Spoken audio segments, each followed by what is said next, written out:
Hey everyone, you are listening to another episode of the All Things Private Practice podcast. I'm your host, Patrick.Casale. Today I'm joined by Blaise Harris. He is an LCMHCA, LCAS A in North Carolina, and also the host of the Dope Black Therapist podcast. And today we are going to talk about fears, failures, insecurities around starting a small business and just kind of see where this goes, because this is always a wonderful topic for the podcast to help normalize these things that don't often get talked about. So Blaise, thank you so much for making the time and coming on.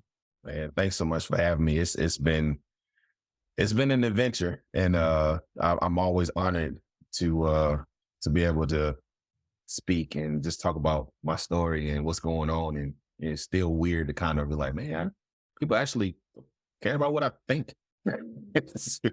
Yeah, that's a weird feeling, right? Like we It were is. saying before we started recording. So your story is a powerful one. And I this is the first time we're actually meeting, but I follow you on social media as well. And I've seen some of your posts and it sounds like it's been a journey and Yeah.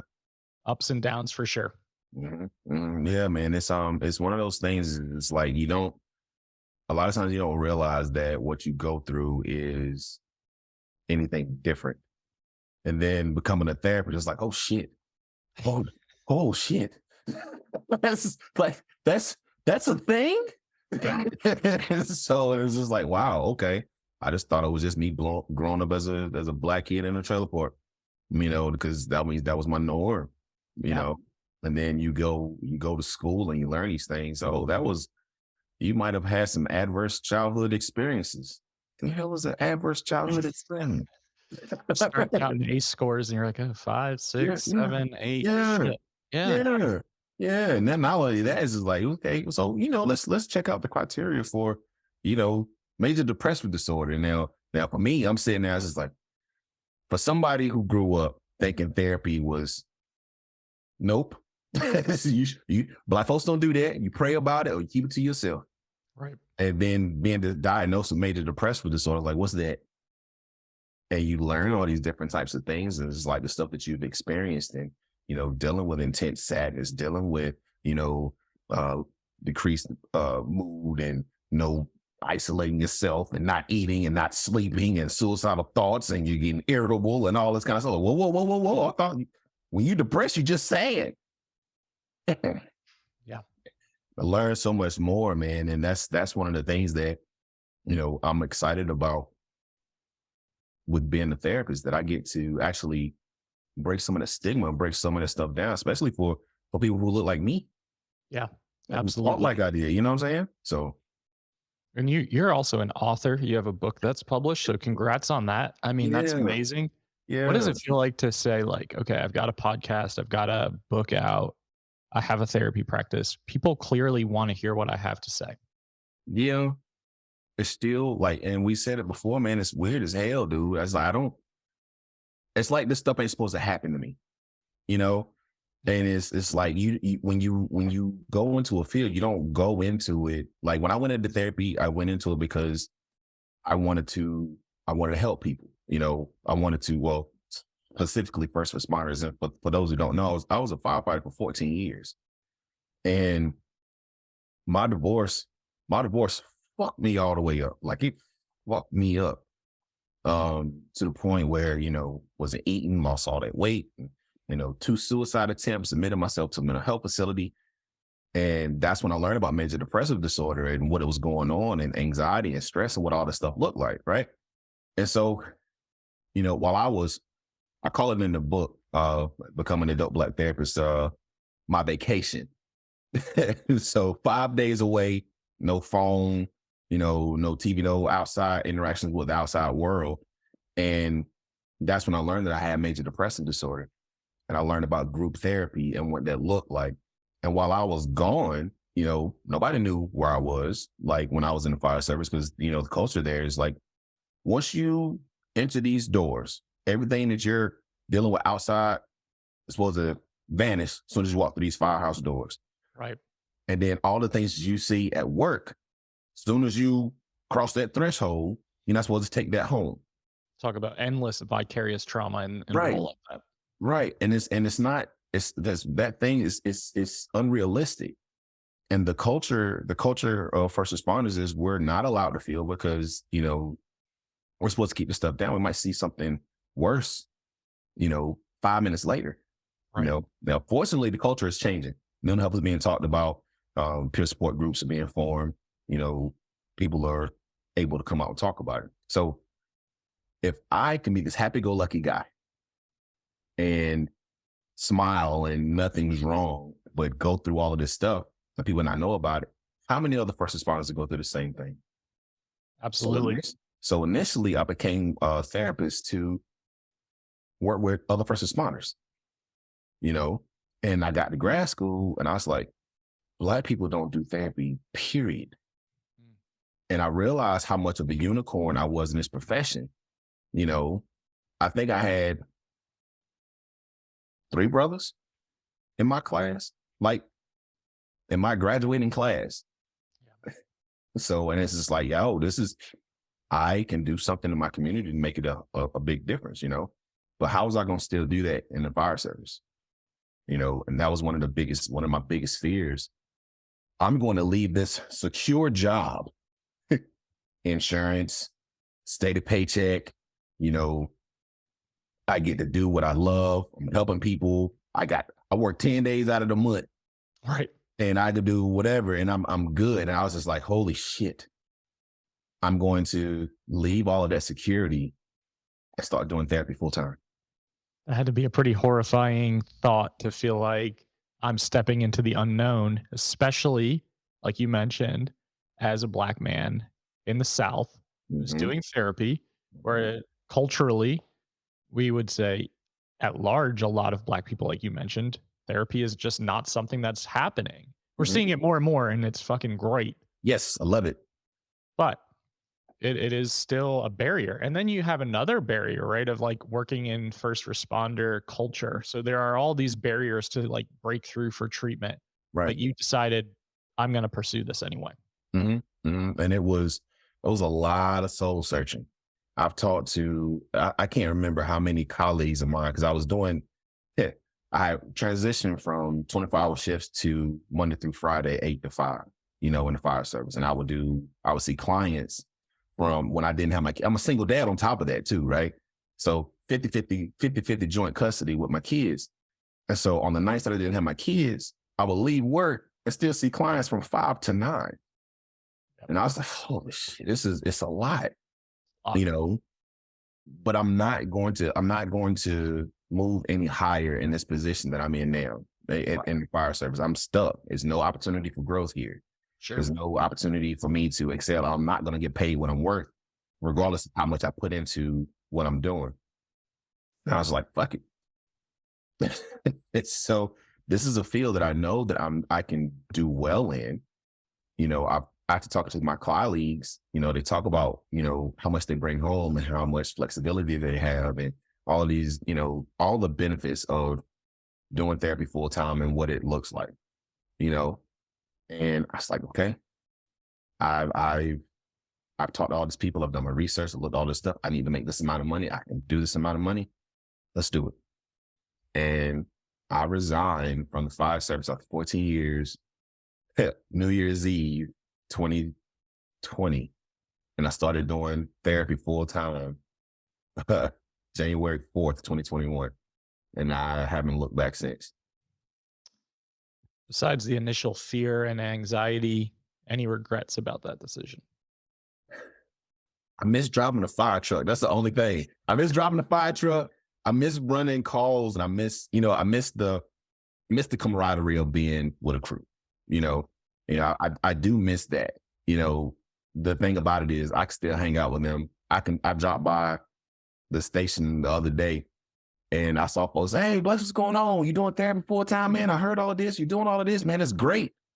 And, I can still go to firehouses and talk to folks and sit down. I can't drive the trucks, but, I still get to see, I still get to see some of the things I enjoyed about being in the fire service, And one of the biggest parts that I really enjoy is just like, I have first responders who I may have come across in some way, shape, form, or fashion, who knew that I was a therapist. It's like, hey man, can we talk? And I'm What's like, that feeling like? it's amazing. It's amazing, isn't it? It's really amazing because, you think about, because we went from, you ain't supposed to talk about this shit Yep. to, hey, man, I might need some counseling.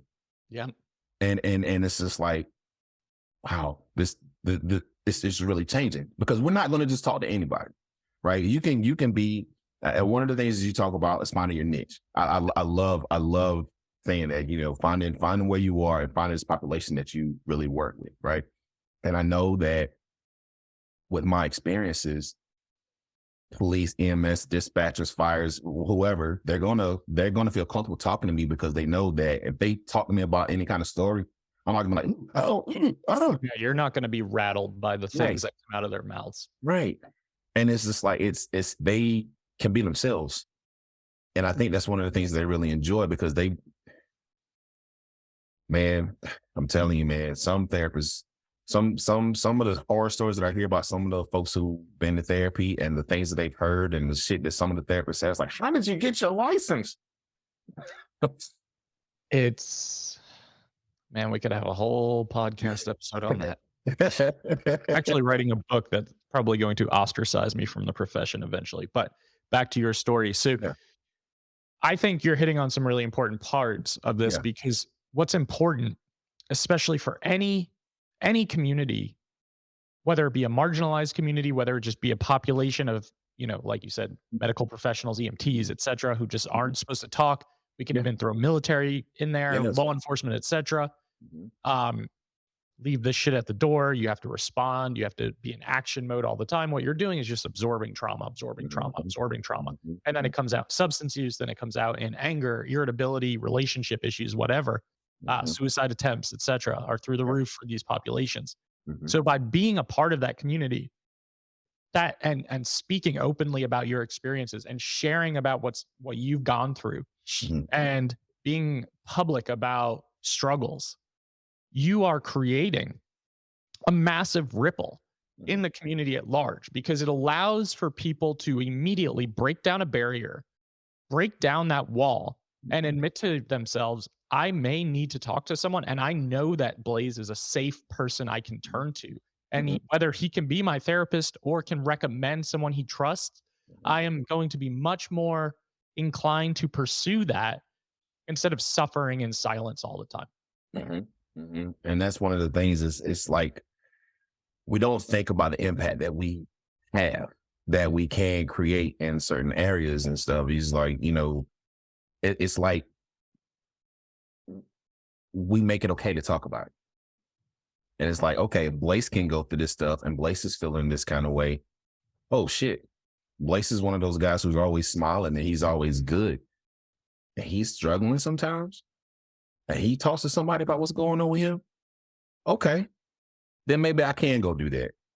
And that's one of the things that I started a men's group in my hometown. I saw Right. that. Yeah. Yeah. And it's like, I said, hey, ain't nobody gonna do this. I know it's a need and they say they want it, but ain't nobody gonna come. And, the first night, one person showed up and I was just like, okay, there's one person who wouldn't have shown up in the beginning. Right. And then it started to grow, Yep. and more people started coming in and start talking about it. And one of the best comments that I've gotten, or one of the best statements that I've heard in the group is like, one dude said, y'all make me feel like I'm not strange. Mm. Y'all make me feel like I'm not strange. Like it's okay for me to have these thoughts and other men think the exact same way that I do. Absolutely. And like, it's like the power in that statement alone, and them having a resource to actually, and a space for them to actually voice that stuff and not feel like they're being judged, and not feeling like they're being ostracized, and not feeling like they're being made fun of. It's accepted, it's heard, and that's why I love what I do. That's why I love what I do, because I ain't have shit like this coming up, and it's emotional just listening to you talk about this. yeah, man, it's just like, it's fucking phenomenal. Yeah. Now at the same time, brother had to take a break this month. Brother had to take a break this month. Yes. It's like, because, because I still practice full time. And then my group is at like from 8 to 9. And I'm like, man, I need to breathe a little bit. And I need to take care of Blaise too. Because if Blaise ain't doing right, he ain't gonna be able to do right with everybody else. That's there's a lot to unpack in what you just said. And number one is the humanness, the validation of the human experience for people who feel like they can't talk about stuff. And that goes for multiple populations of people. And if we're talking about men specifically, that's another group that just feels like therapy. There's some aversion there. But there's so much power in validating human experience, whether it be negative or positive emotion, however we want to spin that, and how important it is to create community and to Yes. create connection, because that's where the healing takes place. Mhm. We've talked about one-on-one therapy and how important it is, but one 50-minute session a week or every other week is like, it's not enough. And we need community. We need connection. We need to feel like a part of as human beings. That's how we're wired. And then another important piece that you just named is that Blaise needs to take a break, right? Because you mentioned, and I'm just going to use your wording, you're kind of like this unicorn in this space. So that means that you're never really going to be hurting for clients. You're never going to be hurting to have a demand of people who are attracted to work with you. And I imagine, I want to choose my words carefully.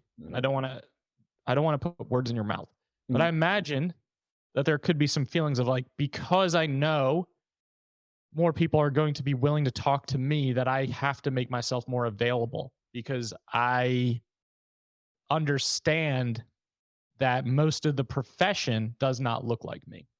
Man, that there is so true.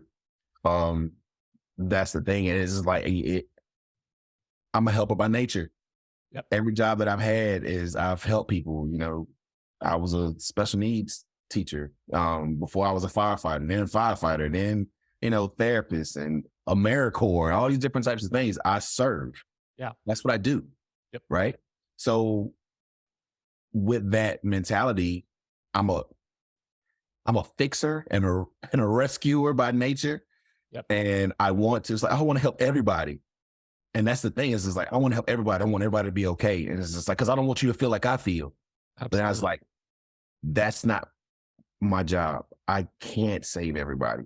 It's not my job to go out and accept every person that comes my way or somebody that comes in and asks for, because the reality is I can't make myself available 24/7, because if I do that, I'm taking time away from me, taking time away from my children, I'm taking time for my family, I'm taking time away from our friends. Right. I am missing out on that stuff. And it took me a while to realize that it doesn't make me a bad person for saying no. Yeah, absolutely. That's a big statement right there. Yeah. And I imagine there's guilt that came up around that, and shame of like, this is so nuanced, and there's so many layers to this, because it's like institutionally and culturally in the profession, it's like you say yes, you sacrifice yourself, you help everybody else. To what we're talking about in general, about just being who you are. So this is very layered, but the ability to say no is so important. And here's where people get it wrong a lot of the time. And I think, you just because you mentioned you've been listening to my podcast lately, should check out, if you haven't, the episode I did with Jetta Robinson early on, because she is a really powerful Black woman in DC who is an 8-figure business owner now, but talks about how like you can create impact in so many different ways other than just one-on-one 60-minute increments of time. Right. And that is so important, because podcasting, books, groups, all of these things where you can create more accessibility to people who maybe can't afford therapy or just don't have time for it. But it also helps even the scales mentally when you're thinking like, I have to do everything. I have to be everything for everyone. And it's just not possible as one person. In this field is too fucking hard. Yeah. In a group practice, man, that could be a thing for sure. If you found some folks that you really felt like aligned with, but there are so many ways to create impact and have that like ripple effect in the community. That doesn't mean that Blaise has to be the person that's constantly available to everyone. And I'm glad that you named that, and that you named, one, that it was a struggle, and two, that you are now getting more comfortable being like, no, I can't do it. Because what will happen is your caseload will become 60 people a week. And then you're thinking like, this fucking sucks. Like I I'm in this profession that I've created for myself. This is going well by all accounts, and I'm burnt it the hell out. And Yeah. I'm constantly looking forward to vacations or time away from my Yeah. calendar. And that is not useful for you, and it's not useful for your clients. So it's like that balancing act is so, so crucial. Yeah. Yeah, man. And that's exactly right. And it's just like I'm sitting there and I'm like, man, I gotta have these spaces. I look at my calendar and I was like, I can't have blank spaces. I can't have blank spaces. I need to fill this because I'm new and all this kind of stuff. And I'm like, I have to constantly work, and I saw other therapists doing that same thing, just working, and working the whole time. It's just like, okay, that's what I gotta do.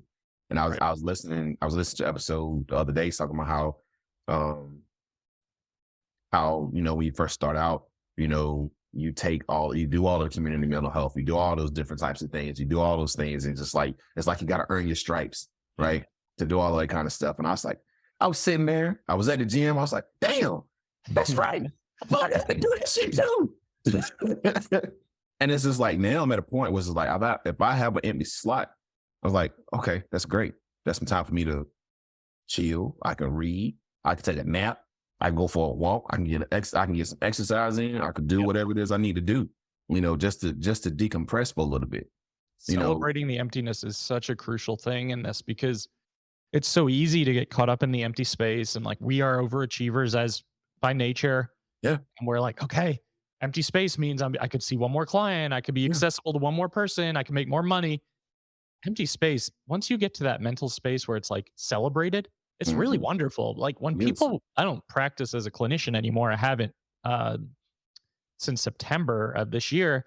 wow, But when I was getting like either cancellations or, a client would text me and say, "Hey, I'm not coming today. Charge my card. I'll see you next week." I'm like, one, that feels like a victory, and two, I can go do whatever the fuck I want to do. yeah, And it was just such a massive mental shift from like when I first started, and it was literally like there was so much fear around blank spaces, because it was like, mhm, "Oh my god, there's empty spaces. People are canceling. Nobody's ever going to call me again because this is happening." And it domino effect snowballs, and you're like, yeah, imposter syndrome nightmare. But you get yeah, comfortable with the uncomfortable as a small business owner. And I think that's really important to constantly check in with yourself about like, why did I start this in the first place? What was the reasoning? And anytime I poll people for like, what's your favorite thing about being a small business owner? It's like free time, autonomy, mhm, creativity. Nobody gets to set my schedule but me.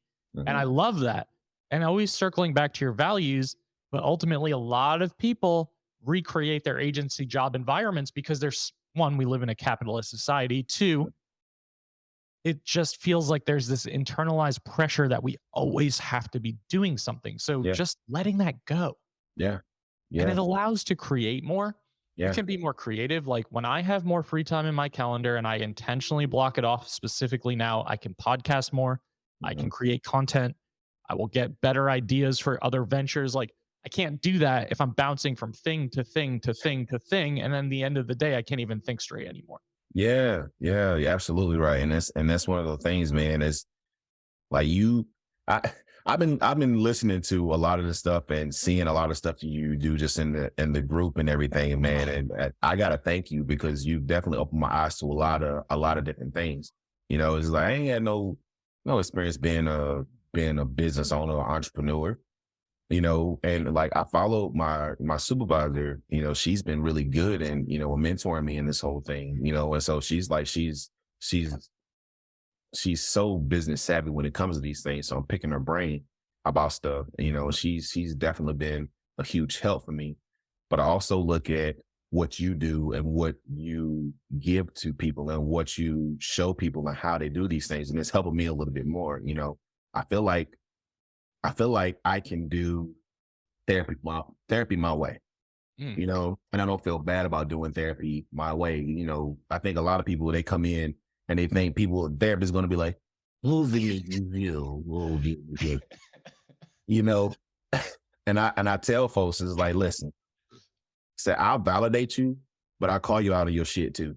Yep. And like our conversation is going to be like this. And they're like, yo, for real? It's like, yes. And they feel like they so relaxed with it. I've practiced martial arts for a number of years, and I know how everybody say, okay, we're going to do wellness exercises or we're going to do all these grounding exercises. And it's usually breathing and all this type of stuff. Right. Right. I will, after them signing a waiver, obviously, Sure. put on these boxing gloves, and I'm an MDR trained therapist, and boxing is just bilateral stimulation. Yep. 1, 2, 1, 2, 1, 2, 1, 2, 1, 2. Yeah.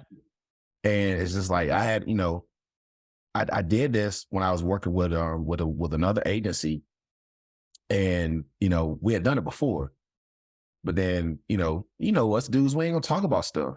Sometimes dudes is like, I don't want to do this shit. Yep.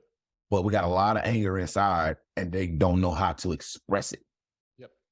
And I gave everybody a heads up. Hey, if you hear some yelling and some screaming and a lot of loud noises, it's okay. It's just us. We're just doing this process. It's cathartic as hell, man. Yeah. And so I did it, and we go through, and I had this dude like going through and just, and he told me, he said, Blaise, this was the best session I've ever had. But I get an email from the director saying, I don't know if we should do this afterwards. And I was like, and that was my cue to leave and start my own. Good. Because like I don't want to feel like I'm being watched by the man. We all have that like fuck it last straw moment if you've worked in an agency, for most of you listening, where it's just like, this doesn't make sense. I'm not doing this anymore. Like I would rather take the risk on my own than deal with the bullshit. And it's amazing because there's so much gatekeeping in our profession about like how therapy is supposed to look.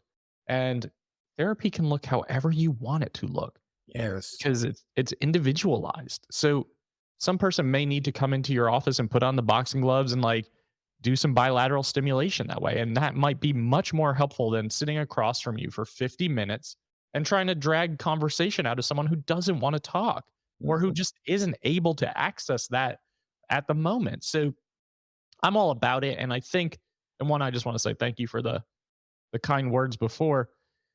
I think therapy gets to look however we want it to look within reason. Like, obviously, I'm going to put some asterisks there because people will call me out on that and be like, well, the ethical code says this, and this. Yeah.